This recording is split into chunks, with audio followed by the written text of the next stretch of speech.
گزر ہو جاتا ہے شیطان کے کسی سائے کا.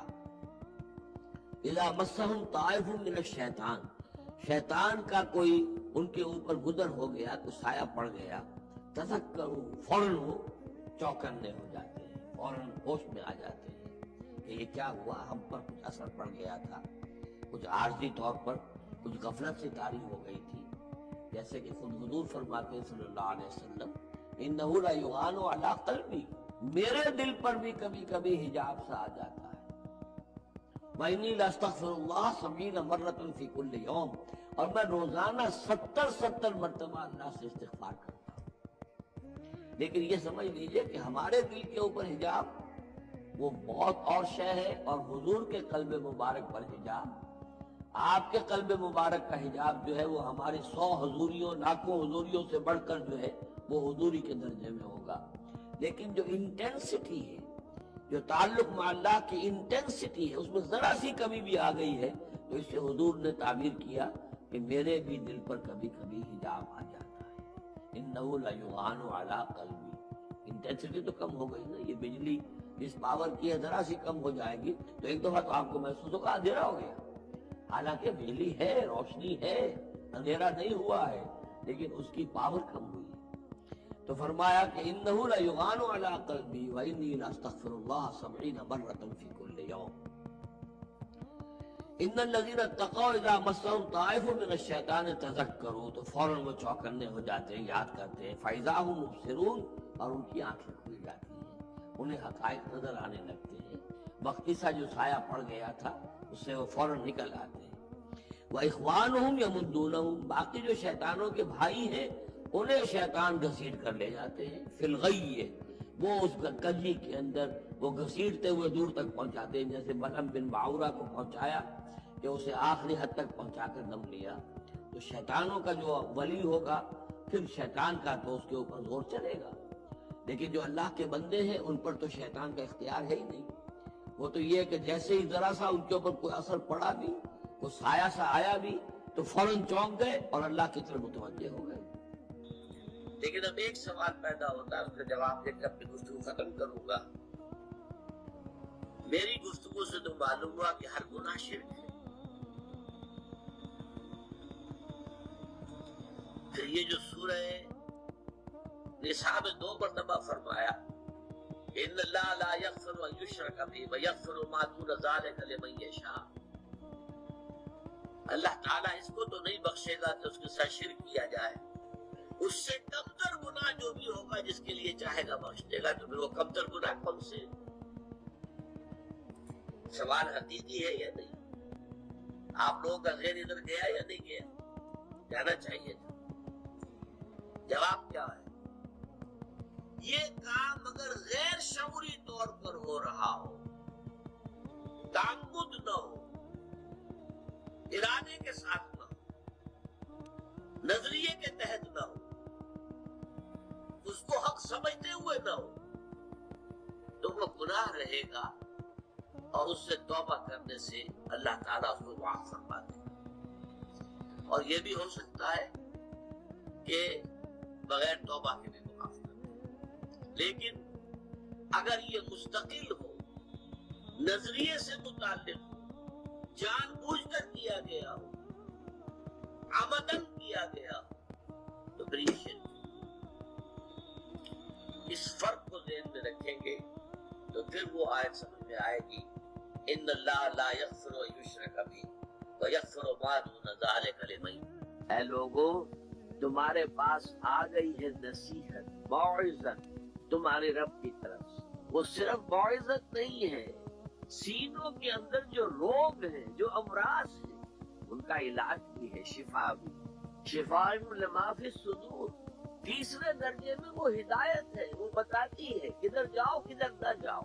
جیسے آپ نے دیکھا ہوگا پہاڑی راستوں پر قدم قدم کے اوپر کوشن ہوتا ہے، یہاں سپیڈ کم کر لو ورنہ تم کسی کھائی میں جا گرو گے. تو یہ ہدایت کیا ہے؟ دیکھو ادھر مت جانا، ادھر جاؤ. اگر ادھر جاؤ گے تمہارا سارا معاملہ کل پٹ جاتا ہے. یہ ہے ہدایت. اور جو چیز دنیا میں ہدایت ہے وہ آخرت میں رحمت، ہدی و رحمت للمؤمنین. اب میں چاہتا ہوں ان 4 الفاظ الفاظ میں جو ربط ہے اسے سمجھو۔ دیکھیے اگر کسی ایسی زمین پر بارش برسے جو اوپر سے بہت سخت ہے تو پانی بہہ جائے گا، زمین میں جذب نہیں ہوگا تو کوئی روئیدگی پیدا نہیں ہوگی۔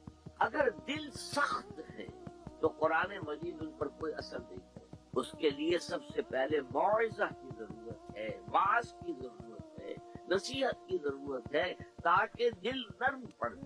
انسانی دل جب سخت ہوتے ہیں تو ان کی سختی چٹانوں سے زیادہ ہوتی۔ سورہ بقرہ میں فرمایا ثم قست قلوبکم فہی کالحجارۃ او اشد قسوہ، یہودیوں سے خطاب ہے۔ ثم قست قلوبکم من بعد ذلک فہی کالحجارۃ او اشد قسوہ، اے بنی اسرائیل تمہارے اس طرز عمل کے نتیجے میں تمہارے دل سخت ہو گئے اور اب وہ پتھروں سے زیادہ سخت۔ لہذا سب سے پہلے ضرورت کیا ہے؟ دل کی زمین کو نرم کیا جائے، اس میں ہل چلایا جائے۔ یہ کام ہے موعظہ کا، واعظ کا، نصیحت کا۔ ہمارے معاشرے میں کسی زمانے میں واعظ کا بڑا رواج تھا، آج کل یہ چیز ختم ہوئی، بلکہ واعظ کو گھٹیا بات سمجھا جاتا ہے۔ بھائی کوئی عقلی بات کرو، کوئی علمی بات کرو، تم کو واعظ کہہ رہے ہو۔ گویا کہ واعظ گھٹیا چیز نہیں، واعظ سے دل میں رقت پیدا ہو، نرمی پیدا ہو۔ تو قرآن مجید ہی سب سے بڑا موعظہ ہے۔ ہم نے بدقسمتی سے کیا کیا، جب واعظ کہے جاتے تھے تب بھی مثنوی مولانا روم سے، ضعیف احادیث سے، واعظ دستاں دنو افسانہ بند، واعظ بڑے اونچے اونچے ہاتھ چلا کر اور افسانہ جو ہے بیان کر رہا ہے، لیکن اس کا حال کیا ہے؟ از خطیب و دہلوی گفتار اوست، با ضعیف و شاذ و مرسل کار اوست۔ وہ خطیب بغدادی یا دہلوی کی جو احادیث ہے، جو سب سے گھٹیا درجے کی کتاب حدیث، سب سے کم تر درجے کی کتاب حدیث، ضعیف کتابوں کے یوں سمجھیے کہ بہت بڑے مجموعے، وہاں سے وہ حدیثیں لا رہا ہے۔ الضعیف و شاذ و مرسل کار ہو، ضعیف حدیث، شاذ حدیث، مرسل حدیث سے وہ بیان کر رہا ہے۔ قرآن سے اس کا کوئی تعلق نہیں۔ قرآن مجید سب سے بڑا واعظ ہے۔ یا ایھا الناس قد جاءتکم موعظہ، یہ دل کو جب نرم کرتا ہے تو پھر اس میں جذب ہوتا ہے، یہ سیکنڈ سٹیپ ہے اس کا۔ اور جب دل میں جذب ہوگا تو دل کے اندر کی بیماریوں کو دور کر دے گا۔ دل کے اندر کی بیماریاں کون سی؟ تھرومبوسس نہیں، انجائنا نہیں، وہ اور ہے۔ وہ دل کی بیماریاں جن کے لیے قرآن شفا ہے، وہ ہے تکبر، حسد، حب مال، حب دنیا، حب جاہ، حب شہرت۔ یہ ہیں وہ چیزیں کہ جو اصل ہیں، جو دل کے امراض، ان سب کو جڑ سے نکال کر پھینک دے گا قرآن رکھ۔ یا ایھا الناس قد جاءتکم موعظۃ من ربکم وشفاء لما فی الصدور، وہ ہدن اور وہ ہدایت ہے۔ انفرادی زندگی کے لیے بھی ہدایت ہے، اجتماعی زندگی کے لیے بھی ہدایت۔ کبھی اگر سورہ فاتحہ پر آپ غور کریں جو ہماری نماز کا جزو لازم ہے، تو ہم پہلے کہتے ہیں الحمدللہ رب العالمین الرحمن الرحیم مالک یوم الدین ایاک نعبد و ایاک نستعین۔ ایک تو یہ کہ انسان کی فکر، اس کی سوچ، اس کا علم، اس کے نظریات و افکار یہ صحیح رخ پر پروان چڑھے، پیش قدمی کرے۔ اس کے لیے بھی ضروری ہے کہ فکر کے ساتھ ذکر موجود رہے، ورنہ یک رخی اس میں آ جائے گی، کجی آ جائے گی۔ مولانا روم اور علامہ اقبال کے اشعار کے حوالے سے میں اسے مزید واضح کر چکا ہوں۔ این قدر گفتیں باقی فکر کن، فکر اگر جامد بوت رو ذکر کن، اور جزب قرآن زیغمیر واہی است، فقر قرآن اصل شاہی است۔ فقر قرآن اختلاط ذکر و فکر، فکر را کامل ندیدم جزب ذکر۔ اور اس ذکر کا سب سے مؤثر، سب سے عمدہ، سب سے اعلیٰ، سب سے جامع ذریعہ نماز۔ دوسری ضرورت انسان کے عمل کے درست رہنے کی ہے، عمل کج نہ ہو جائے، اس میں افراط و تفریط نہ ہو، عدم توازن نہ ہو، صراط سوی، درمیانہ راستہ، صراط مستقیم، سیدھا راستہ، قصد السبیل، وہ راستہ جو سیدھا انسان کو اپنے منزل مقصود تک پہنچا دے۔ یہ قرآن مجید کی 3 اصطلاحات ہیں۔ ان پر انسان کا قدم جمع رہے، ادھر ادھر کی پگڈنڈیوں پر وہ کہیں مڑ نہ جائے، نہ وہ نفس امارہ کے سے مرعوب ہو یا مغلوب ہو، نہ ماحول کے غلط اثرات سے متاثر ہو، نہ جذبات کے کسی طوفانی رو کے اندر بہہ جائے۔ اس کے لیے بھی ضرورت ہے ایک مستقل، زندہ، بیدار، حقیقی تعلق مع اللہ کی۔ اس تعلق مع اللہ کا بھی سب سے بڑا ذریعہ، سب سے اعلیٰ وسیلہ یہ نماز ہے۔ تیسری چیز میں نے عرض کی تھی جو ان سب کا مقصود ہے، اصل میں یہ تمام چیزیں بھی ایک سطح پر آ کر ذرائع کی حیثیت حاصل کر لیتی ہیں، حکمت دین کے اعتبار سے، فلسفہ دین کے اعتبار سے۔ ان سب کا اپنا ایک ہدف ہے اور اپنا ایک مقصود ہے، اور وہ ہے انسان کی روحانی ترقی، جس کے لیے تعبیر میں نے کل کی تھی اس اصطلاح کے حوالے سے جو حدیث نبوی میں آئی ہے، یتقرب الی عبدی بالنوافل وبالفرائض، تقرب الی اللہ، اللہ سے قریب ہوتے چلے گا۔ اور یہ کوئی مادی قرب کا مسئلہ نہیں ہے، کوئی زمانی یا مکانی فصل ہمارے اور اللہ کے مابین موجود نہیں ہے۔ هو معکم اینما کنتم نحن اقرب الیہ من حبل الورید، لیکن یہ کہ ذہول، عدم توجہ، دوسری چیزوں میں دل کا لگ جانا اس طور سے کہ پھر محبت خداوندی کے لیے دل میں جگہ نہ رہنا، یہ چیزیں جو انسان کو اپنے رب سے دور کر دیتی ہیں۔ ورنہ پروردگار کی طرف سے تو ہر وقت ایک دعوت عام ہے کہ ہم تو مائل بکرم ہیں، کوئی سائل ہی نہیں، راہ دکھلائیں کسے، رہنم منزل ہی نہیں۔ وہ احادیث بھی موجود ہے کہ میرا بندہ میری طرف چل کر آتا ہے تو میں بھاگ کر آتا ہوں، وہ اگر بارش بھر آتا ہے میں ہاتھ بھر آتا ہوں۔ تو معلوم یہ ہوا کہ اللہ تعالیٰ کی طرف سے تو ہر وقت دعوت عام ہے، لیکن یہ کہ ظہول، عدم توجہ ہی ہماری طرف سے۔ تو اس توجہ الی اللہ اور تقرب الی اللہ کا بھی سب سے اعلیٰ، سب سے عمدہ، سب سے جامع طریقہ اور ذریعہ نماز۔ یہ ہے میری کل کی گفتگو کا خلاصہ۔ اب آج شاید وہ عنوان آج بھی لکھا ہوا سامنے موجود ہو، کیونکہ عنوان معین کیا گیا ہے، میں اسی کے حوالے سے بات کروں گا۔ طالبان قرآن اور خادمان دین کے لیے نماز کی خصوصی اہمیت، اور اس پر میں بعد میں، جیسا کہ میں نے کل بھی عرض کیا تھا، تھوڑا سا اضافہ کروں۔ طالبان قرآن سے کیا مراد ہے؟ سب سے پہلے اس کو معین کیجیے۔ قرآن کا طالب، اس سے مراد ہے قرآن مجید سے علم صحیح، فہم صحیح اور ہدایت کا اخذ کر سکے۔ اس کے لیے ذرائع ہے قرآن کا پڑھنا، یہ اس کا ایک ذریعہ ہے۔ اس کے لیے ذرائع ہے قرآن پر غور و فکر، سوچ بچار، تدبر، یہ تمام چیزیں ذریعہ بنیں گی۔ اصل مقصود کیا ہے؟ طالب قرآن کا اصل ہدف کیا ہے؟ کیا چاہتا ہے وہ قرآن سے؟ معاذ اللہ طالب قرآن ایک ایسا بھی ہو سکتا ہے کہ جو صرف اس لیے کہ مجھے کوئی پیشہ اختیار کرنا ہے، اس کے لیے قرآن کو حفظ کر رہا ہو یا قرآن کو پڑھ رہا ہو، اس کو اس وقت اپنے ذہن سے نکال دیں۔ طلب قرآن سے صحیح مراد قرآن سے ہدایت اخذ کرنا، قرآن کے ذریعے اپنے فکر کو جلا دینا، اپنی مینٹل فیکلٹیز جو اللہ نے عطا فرمائی ہے، فکر، سوچ بچار کی جو صلاحیت عطا فرمائی ہے، ان کو پروان چڑھانا صحیح رخ پر۔ گویا کہ بات وہی ہو گئی جو کل میں بیان کر چکا ہوں، فکر انسانی کے صحیح رخ پر آگے بڑھنے اور پیش رفت کروانا۔ اس کے لیے نوٹ کیجئے کہ اس ہدایت قرآنی اور صحیح علم و فکر قرآن سے مستفید ہونے کے لیے دو چیزیں شرط لازم ہیں۔ نمبر ایک، تصحیح نیت، جیسا کہ میں نے ابھی اشارہ کیا۔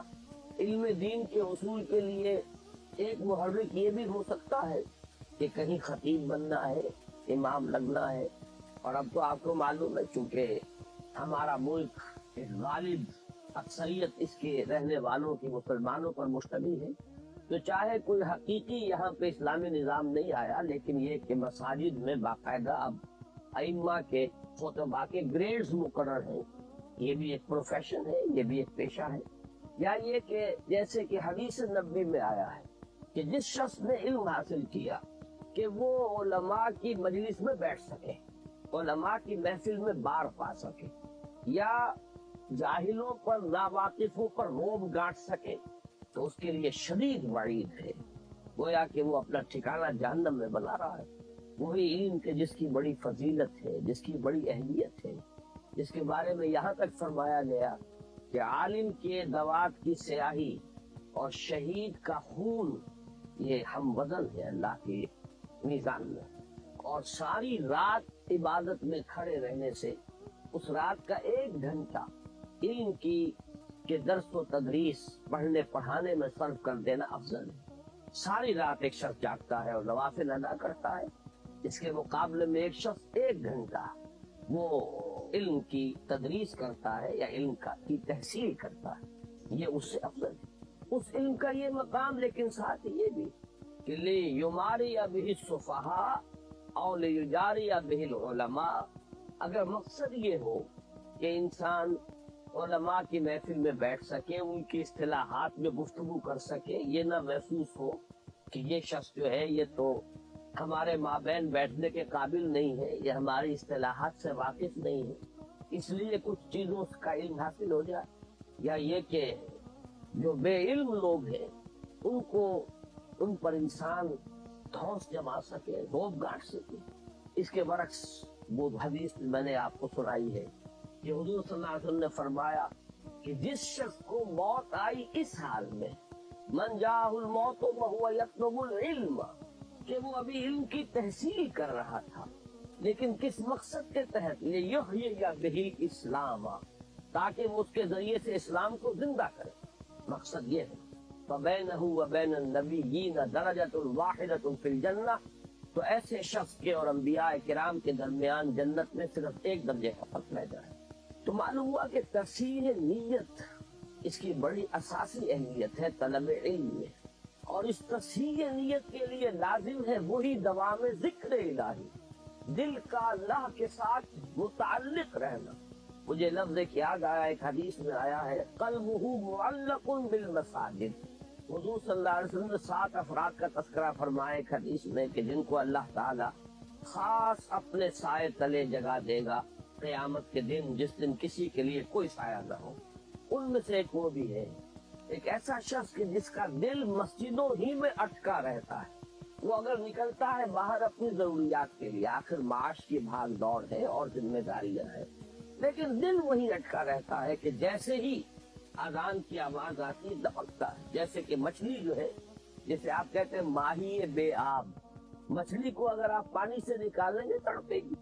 اسی طریقے سے ایک مسلمان کی کیفیت مسجد سے باہر جو وقت وہ گزارتا ہے مجبوراً، تو اس کو اس کیفیت میں گزرنا چاہیے۔ اسی طریقے سے میں نے لفظ استعمال کیا کہ دل اللہ سے اگر متعلق نہ رہے، قلبہ معلق بالمساجد، اسی طریقے سے اللہ کے ساتھ دل اگر معلق نہ رہے، جڑا نہ رہے، تو نیت جو ہے اس میں فساد آ جائے۔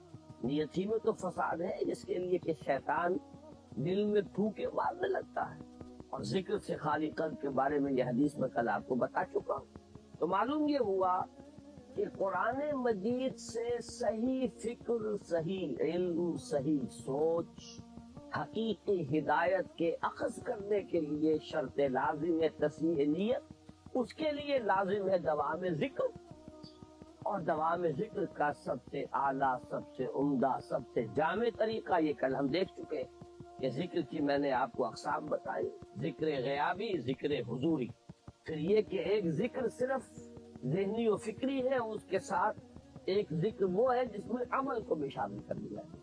یہ جملہ پہلو نماز میں جمع ہو گئے، ذکر غیابی بھی ہے، ذکر حضوری بھی ہے، خطاب بھی ہے، دعا بھی ہے، مخاطبہ و مکالمہ بھی ہے، ہم کلامی بھی ہے، الصلاۃ معراج المومنین اسی لیے اسے کہا گیا۔ پھر یہ کہ اس میں نہ صرف ہم کچھ کہہ رہے ہوتے ہیں، بلکہ یہ کہ اس کے ساتھ جو ہمارا رکوع اور سجود ہے، یہ گویا کہ عملاً اس وقت ہم تعظیم کر رہے ہوتے ہیں اللہ۔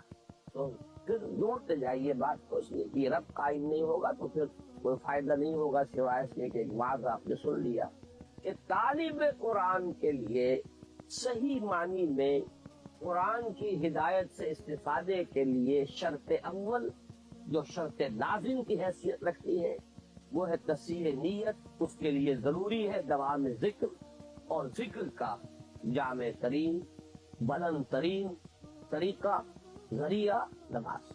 اسی طرح تعلیم قرآن کے لیے دوسری شرط ہے، وہ شرط یہ ہے کہ جیسے جیسے علم اور ہدایت حاصل ہو اس کے ساتھ ساتھ عمل بھی فوراً شروع ہو جائے۔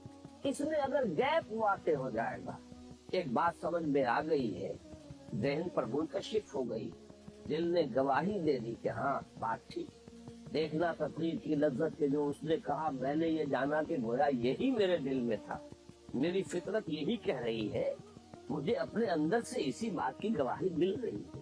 اب ذہن اور قلب کا متفقہ فیصلہ ہو چکا کہ یہ صحیح ہے۔ اب اگر فوری طور پر عمل اس رخ پر نہ مڑے، اگر موڑنے کی ضرورت ہے، پہلے سے اس پر انسان عامل ہے تو مزید انشراح ہوگا، مزید انبساط ہوگا، مزید اس پر اعتماد پیدا ہوگا، مزید اطمینان حاصل ہوگا۔ یہی وہ لفظ ہے کہ جو آیا ہے بلند ترین کیفیت کے لیے نفس انسانی کے نفس مطمئنہ، یا ایتھا النفس المطمئنہ ارجعی الی ربک راضیۃ مرضیہ۔ تو پہلے سے اس پر عامل ہے تو مزید اطمینان، مزید انشراح پیدا ہوگا، نہیں ہے تو اب اس کی طرف رخ کو موڑنا لازم۔ یہ نہیں کریں گے تو وہی گیپ شروع ہو جائے گا، لما تقولون ما لا تفعلون، کیوں کہتے ہو جو کرتے نہیں۔ یہاں سے جو گیپ شروع ہوتا ہے انسان کے فکر و عمل کا گیپ کہہ لیجئے، علم و عمل کا فصل کہہ لیجئے، قول و فعل کا تضاد کہہ لیجئے، یہی ہے کہ جو آگے بڑھ کر یہی وہ روگ ہے، یہی وہ مرض ہے۔ قرآن مجید میں بار بار آیا ہے فی قلوبہم مرض فزادہم اللہ مرضا، یہ روگ ہے جو ترقی کر کے پھر اس مقام تک انسان کو لے جاتا ہے جو کھلم کھلا اور صریحاً کفر سے بھی اللہ کو زیادہ مبغوض اور ناپسند، یعنی نفاق۔